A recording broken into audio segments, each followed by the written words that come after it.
Hi! In front of me is Honor 20E, and today I would like to show you how you can set up an alarm clock on this smartphone.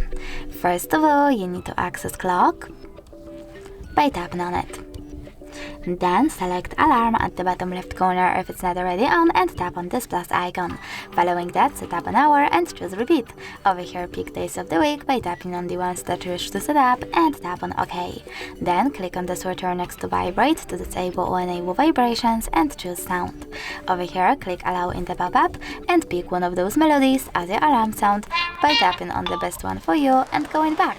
You can also tap on music on device and select a song from your smartphone by clicking on it and going back as well.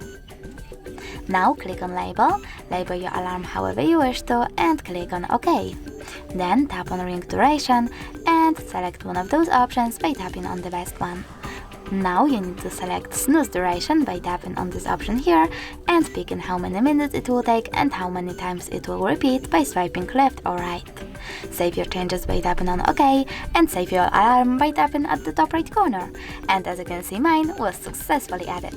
You can turn it off completely by tapping on the switcher next to it and turn it back on the same way. You can also delete it by clicking on it and tapping on delete at the bottom. Then confirm your choice in the pop-up. Thanks so much for watching. If you enjoyed this video, leave a like, comment and subscribe. Bye!